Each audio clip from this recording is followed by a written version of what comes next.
Akhirnya Hasan dibunuh oleh saudaranya sendiri, Amr bin Tubban As'ad. Sahih?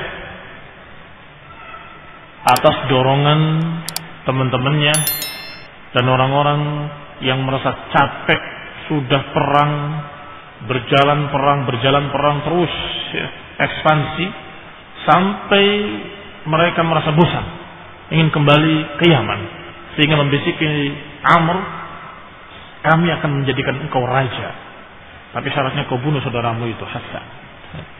Sampai akhirnya dibunuh. Tetapi setelah pulang ke Yaman, Amr ibn Tubban As'ad beberapa lama nggak bisa tidur sama sekali, sampai dipanggil segala macam dokter, dukun, segala macam kuhan wal arrafin, semuanya nggak bisa ngobati. Sampai ada seorang yang berkata kepadanya bahwa penyakitmu ini menimpa setiap orang yang membunuh saudaranya. Maka ini karena sebabmu, kamu membunuh saudaramu sendiri, sekandung, sedarah, maka kamu ditimpa penyakit seperti ini. Dan ini menimpa setiap orang yang seperti itu keadaannya. Maka dia menyesal dan jengkel kepada mereka-mereka yang pernah mendorong dia untuk membunuh saudaranya. Panggil semua, kemudian dipenggal satu persatu, dibunuh mereka satu persatu, karena raja ini jengkel pada mereka yang membujuknya, yang mendorongnya untuk membunuh Hasan. Kecuali satu orang. Siapa? Diru'in. Siapa? Diru'in. Kenapa? Karena dia sudah menulis dan sudah dititipkan kepada Amr. Dinasihati nggak mau, dia tulis, sampaikan kepadanya. Maka ketika dipanggil dan akan dibunuh, dia berkata, "Inni li indi indaka bara'ah." Aku punya perlepas dirian yang ada padamu. Padaku, kata Amr. Iya, ada padamu. Mana? Yang aku titipkan dulu. Ternyata dibuka titipannya, berbunyi bahwasanya kalau sampai mereka membunuh Hasan, aku berlepas diri daripadanya. Dan sungguh nikmat orang yang tidur dengan nyenyak tanpa memiliki sesuatu, dan sungguh mereka nanti akan susah tidur karena apa yang mereka lakukan. Maka dia menyatakan, engkau telah benar, engkau telah sadak. Sampai halaka Amr, sampai meninggalnya Amr bin Tubban As'ad. Tetapi ketika meninggalnya Amr bin Tubban As'ad, Amr Himyar Marija, urusan kerajaan Himyar kacau balau, wa tafarraqu, dan bercerai-berai. Sampai itu. Baik. Bismillah wassalatu wassalamu ala Rasulillah wa ala alihi wa sahbihi wa mawalahu ba'd. Qala Ibn Hisham rahimahullah, fawasada alaihim rajulun min Himyar lam yakun min buyutil mamlakah.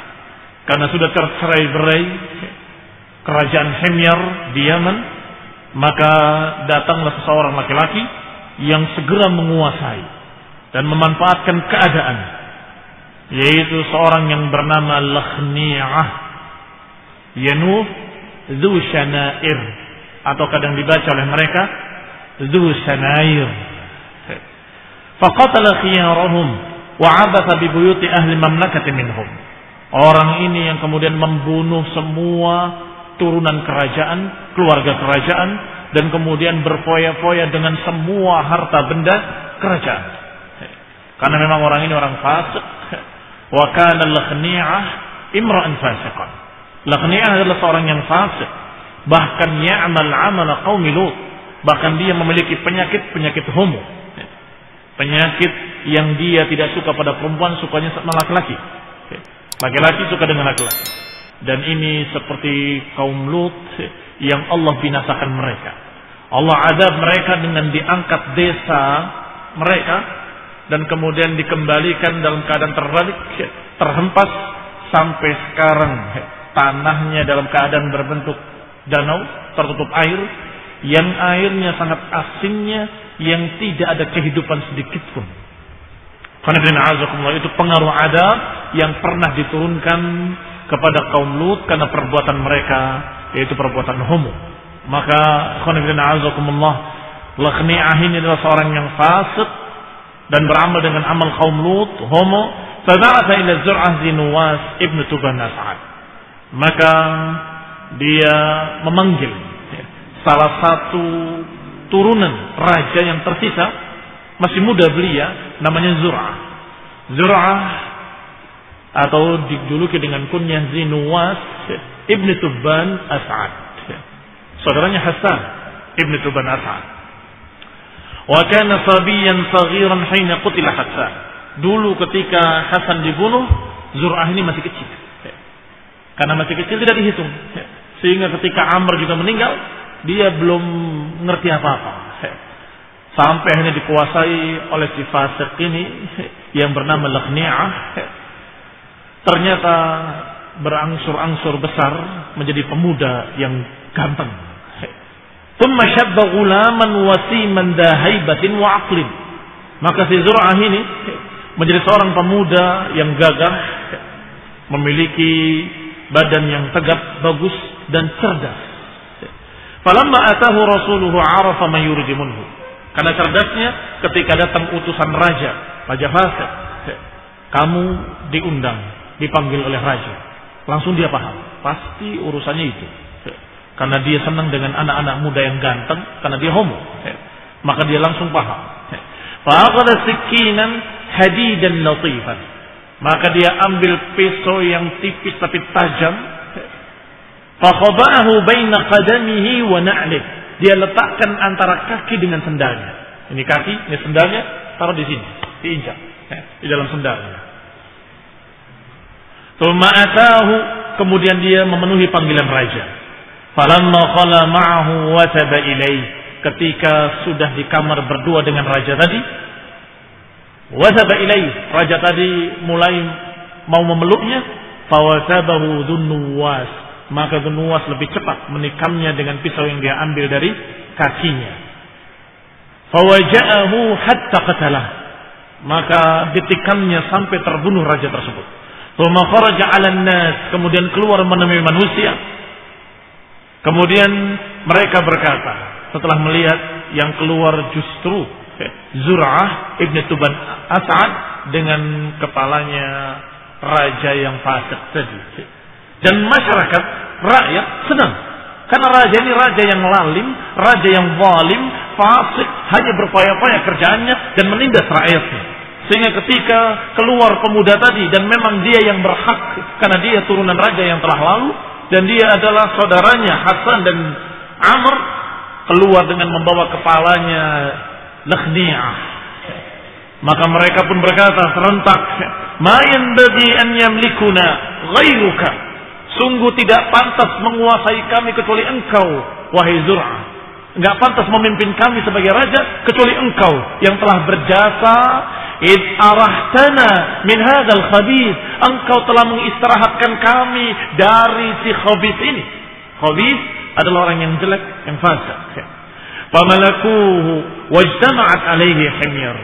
Akhirnya masyarakat pun bersatu kembali di bawah pimpinan seorang raja yang memang dia turunan dari yang sebelumnya, yaitu Zur'ah ibn Tuban As'ad. Fajtama'at alaihi himyar wa qabailul Yaman. Maka bergabunglah penduduk Himyar dengan kabilah-kabilah dari suku-suku Yaman. Fakana akhiru muluk Himyar. Dan Zur'ah ini adalah raja terakhir dari kerajaan Himyar. Karena setelah itu akan kalah. Wa huwa sahibul ukhdud. Dan dia juga yang terjadi kisah padanya, yaitu kisah ashabul ukhdud. Faqama fi mulkihi zamanan. Dia berkuasa di Yaman sebagai raja Himyar sekian zaman. Kemudian dikisahkan, wa kana bin Najrani baqaya min ahli dini Isa ibn Maryam. Sedangkan di dekat Yaman atau di pinggiran Yaman ada desa yang bernama Najran. Najran ini diisi penduduknya adalah orang-orang dari sisa-sisa agama Nabi Isa ibni Maryam alaihi wassalam. yakni ahlu fadlin wa istiqamah, orang-orang yang memiliki utamaan, orang-orang yang memiliki iman, agamanya masih lurus, masih dalam keadaan mereka beribadah kepada Allah Subhanahu wa taala dan memuliakan Nabi Isa alaihissalam dan juga memuliakan ibunya Maryam alaihissalam. Sedangkan di Yaman apa agama mereka? Himyar, Yahudi. Masih ingat? Yahudi masuk dan kemudian memaksa rakyatnya semuanya harus menjadi Yahudi. Maka mereka semuanya sudah beragama Yahudi. Wa khayyarahum baina dzalika wal qatl. Lahum ra'sun yuqalu lahu Abdullah ibn Tamir. Sedangkan di Najran agama mereka agama Nasrani dan agama mereka masih lurus, masih beribadah kepada Allah Subhanahu wa taala dengan tauhid, dan mereka adalah orang-orang yang ahlu fadlin wal istiqamah. Orang yang lurus dan orang yang memiliki keutamaan. Ala ra'sihim, dan dipimpin oleh pimpinan mereka yang bernama Abdullah ibn Tamir. Abdullah ibn Tamir. Maka ketika Raja Himyar mendengar sara ilaihim, maka berangkatlah mengutus pasukan besar kepada mereka. Rajanya yang kalian tahu tadi namanya, yaitu Nuwas atau Zur'ah, membawa tentara besar, fada'ahum ilal Yahudi, dan diajak seluruh penduduk Najran untuk menjadi Yahudi. Wa khayyarahum baina dzalika wal qatl, dan memaksa mereka, memilih mereka atau memberikan pilihan antara dua, mau menjadi Yahudi atau dibunuh. Faqadda lahum ukhdud, maka digali parit-parit dan kemudian dipaksa mereka untuk masuk Yahudi, kalau tidak maka dibakar dalam api. Fakharraqa man harraqa bin nar, maka dibakarlah sebagian mereka dengan api. Wa qatala bisayf, dan sebagian lain dipenggal dengan pedang-pedangnya. Wa mutila bihim, bahkan sebagian mereka dicacati. Ini bukan hanya dibunuh, tetapi dipotong tangannya, dipotong telinganya, dipotong hidungnya. Hatta qutila minhum qariban min 20,000, hingga terbunuh di kalangan mereka hampir 20,000 orang, dibantai habis oleh pasukannya Nuwas. Fafidi Nuwas dzalika wa junudihi anzalallahu ta'ala ala rasulih. Maka kisah inilah yang diisyaratkan oleh Allah Subhanahu wa taala, yang Allah turunkan wahyunya kepada nabi kita Nabi Muhammad sallallahu alaihi wa ala alihi wasallam. Allah katakan qutila ashabul ukhdud an-nari dzatil waqud idhum 'alaiha qu'ud. Kata Allah, celaka mereka para pemilik parit-parit yang mereka menyalakan api, dan kemudian mereka duduk di sekitarnya, dan kemudian mereka melakukan apa yang mereka lakukan terhadap orang-orang beriman. Kata Allah, dan Allah menyaksikan perbuatan-perbuatan mereka. وَمَا نَقَمُوا مِنْهُمْ إِلَّا أَنْ يُؤْمِنُوا بِاللَّهِ الْعَزِيزِ الْحَمِيدِ. Tidaklah mereka membantai orang-orang tersebut kecuali kalau orang-orang itu beriman kepada Allah Subhanahu wa taala. Kata Allah, tidaklah mereka membantai, membunuh, membakar, mencacati, memotong hidungnya, memotong tangannya, memotong telinganya. Semua itu mereka lakukan, tidak ada kesalahan kaum Najran. Enggak ada kesalahan mereka kecuali mereka beriman kepada Allah Subhanahu wa taala dan tidak mau menyekutukannya dengan sesuatu apapun. Wa yuqalu kana fi man qatala Nuwas Abdullah ibn Tamir. Dan dikisahkan pula di antara yang terbunuh adalah Abdullah ibn Tamir, pemimpin mereka. Ra'suhum wa imamuhum, pimpinan mereka dan imam mereka. Adapun di dalam Sirah Ibnu Hisham, ini kan tahzib, ringkasan Sirah Ibnu Hisham. Di dalam Sirah Ibnu Hishamnya dibahas lebih panjang bahwa Abdullah bin Tamir adalah seorang yang saleh, dan dia setiap berbicara orang lain langsung mendengarnya dan memahaminya, langsung berubah. Karena pandainya dia dalam ilmu din dan bagusnya tutur katanya, bagusnya akhlaknya, sehingga setiap dimanapun dia berada selalu orang-orang kagum kepadanya. Maka setiap dia kemudian beribadah, maka orang semua menyaksikannya. Karena merupakan perkara yang baru buat mereka. Karena tadinya dia sembunyi-sembunyi di daerah Himyar, dia tidak berani terang-terangan. Sehingga ketika dia berdagang dan sebagainya, Mereka tidak tahu menahu kecuali akhlaknya. Ini orang hebat, orang yang jujur, orang yang terpercaya, orang yang lain dari orang lain. Maka ada seorang yang mengikutinya. Aku penasaran dengan orang ini. Ternyata ketika dia sampai di balik bukit, dia melihat dia sedang beribadah, berdiri, ruku dan sujud kepada Allah Subhanahu wa taala. Dia tunggu sampai ketika ada ular yang akan menekannya dari belakang, dia tetap dalam keadaan khusyuk. Maka orang yang ngintip tadi itulah yang kemudian bersegera turun dan menikam ular tadi. Jangan sampai orang ini mati. Baru kemudian terkejutlah dia, ternyata ada orang lain di sana. Sampai diterangkan agama apa yang kamu bawa. Kemudian dia masuk juga ke dalam keimanan seperti Abdullah bin Salam. Dan terus 2 orang, 3 orang, 4 orang sampai mulai terkenal agamanya. Maka mulailah terdengar oleh raja dan kemudian didatangi seluruh Najran dan dibantai semuanya. Qutila ashabul ukhdud. Celaka mereka para ashabul ukhdud. Wa afalat minhum. Hanya saja ada yang afalat minhum, ada yang terlepas 1 orang dari kaum Najran yang tidak terbunuh dan tidak masuk Yahudi. Selamat dia. Afalat min sab'in, terlepas dari tawanan yang dijuluki dengan nama Daus Dzul'uluban. Namanya Daus Dzul'uluban. Dia berlari dengan kudanya ala farasin lahu fasalaka ar-raml, dan dia menjalani jalan yang tidak biasa dijalani oleh mereka.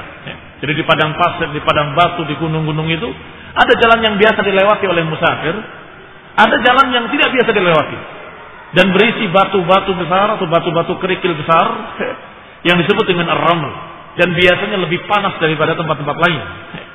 Dan orang tadi lari dengan kudanya lewat sana. Fa'ajazahum, sehingga yang mengejarnya tidak mampu untuk mengikuti orang ini.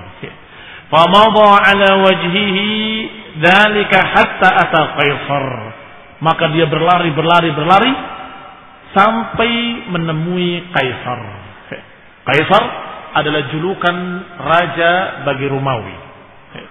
Beda dengan Kisra, julukan raja bagi Persia. Jadi bukan nama tetapi julukan. Semua raja-raja Romawi dijuluki dengan Kaisar. Kaisar fulan, Kaisar fulan, Kaisar fulan. Sedangkan Persia, semua raja-raja dijuluki dengan Kisra. Kisra ini, Kisra ini, Kisra ini. Nah, sedangkan Raja Yaman dijuluki dengan apa? Hah? Nah, Tubba. Tubba yang sudah kita lewati. Nah, famadha ala wajhihi hatta ata Kaisar. Maka dia terus berjalan sampai menemui Kaisar Romawi. Fastansarahu ala dinnuwasin wa junudih. Maka orang ini meminta tolong dan menceritakan kejadian yang terjadi di Najran. Sedangkan Romawi waktu itu dalam keadaan beragama Nasraniyah, dalam keadaan beragama Nasrani. Maka ketika mendengar 20.000 orang Nasrani dibantai oleh Raja Himyar, maka dia bergerak, bersiap-siap untuk membela dan menolong mereka. Fa akhbarahu bima balagha minhum, karena dikabarkan oleh orang tadi kepada Kaisar tentang apa yang terjadi di Najran. Faqala lahu, maka dikatakan oleh Kaisar, ba'udat biladuka minna, sungguh terlalu jauh negerimu dari kami. Walakinni sa'aktubu laka ila malikil Habasyah, negerimu terlalu jauh dari tempatku, maka kami akan mengutus seseorang dengan pasukannya dari raja di bawahku yang terdekat dengan kalian, yaitu Raja Habasyah. Fa innahu ala hadzal din, karena Raja Habasyah pun sama agamanya dengan kami.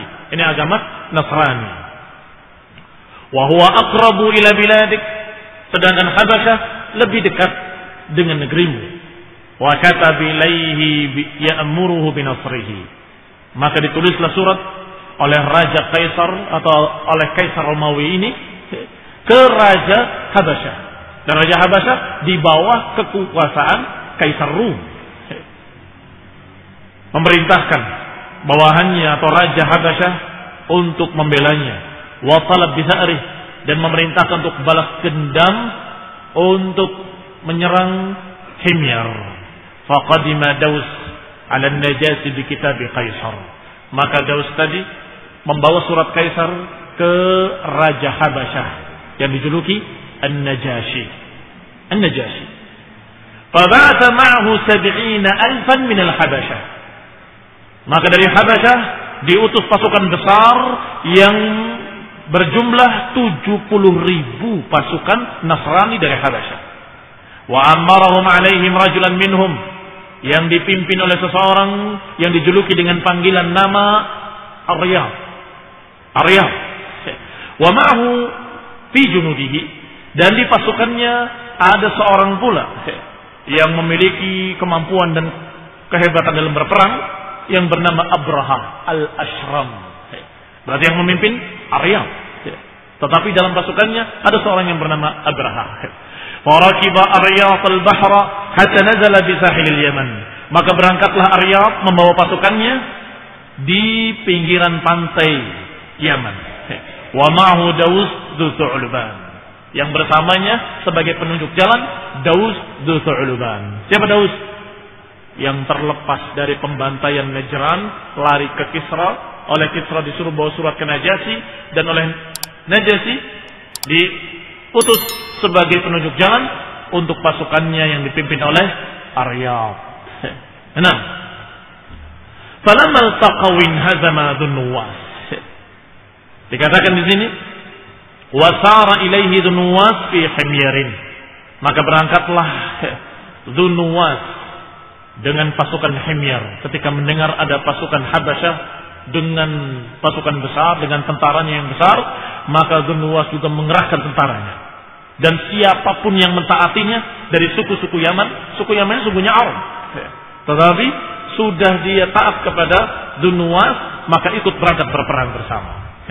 Falammal taqaw, maka ketika bertemu dua pasukan besar, pasukan Himyar dengan Dzunnuwas dengan pasukan Habasyah yang dipimpin oleh Aryab, maka bertempurlah keduanya.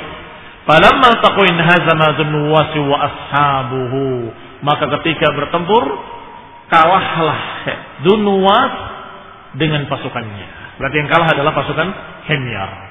Berarti yang menguasai di Yaman sekarang siapa?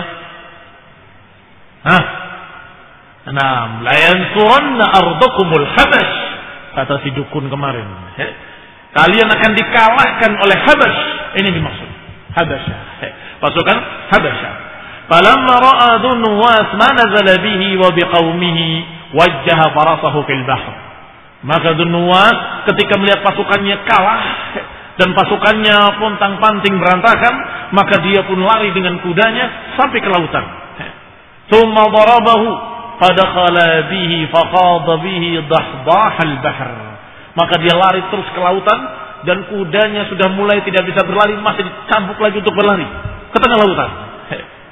Hatta afdha bihi ila ghamrihi, sampai dia tenggelam bersama kudanya dalam lautan. Fa adkhalahu fi wa kana akhirul ahdi bihi, dan itulah akhir perjalanan Dzunnuwas, bahkan akhir perjalanan Raja Himyar. Maka dengan matinya, bunuh dirinya orang ini, berakhir sudah kerajaan Himyar berganti dengan kerajaan Habasyah. Wa dakhala Aryatul Yaman famallakaha. Maka pasukan Habasyah yang dibimbing oleh Aryab menguasai Yaman dan menjadi raja Yaman. Faqama Aryab bi ardil Yaman sinin fi sultani dzalik. Maka dia memimpin Yaman dan menjadi raja Yaman bertahun-tahun.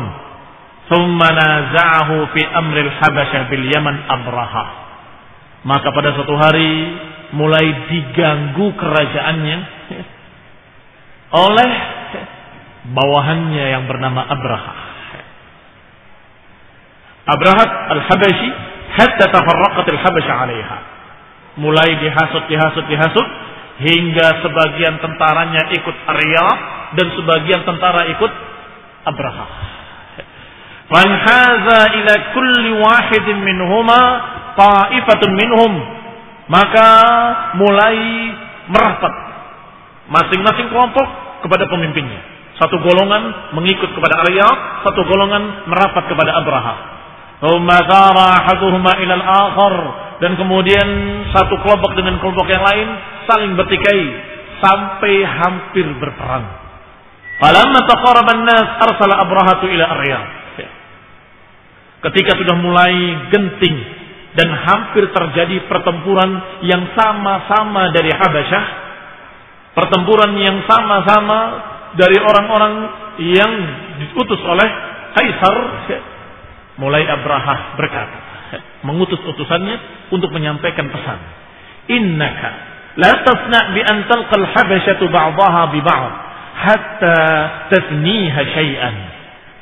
Engkau jangan melakukan hal yang gegabah yang akan menyebabkan perpecahan pasukan Habasyah, yang akhirnya akan menghilangkan mereka semuanya, hancur. Kalau mau, fabruz ilayya. Kalau mau, perang tanding bersamaku. Kamu lawan saya. Kalau kamu yang menang, semua pasukanku ikut kamu. Dan kalau saya yang menang, semua pasukanmu harus taat padaku. Tidak ada korban kecuali imma kamu dan saya. Ini ide dari Abrahah agar tidak terbantai pasukan Habasyah sebagian dengan sebagian yang lain. Qala fa ayyuna asaba sahibahu ansarifu ilaihi junduh.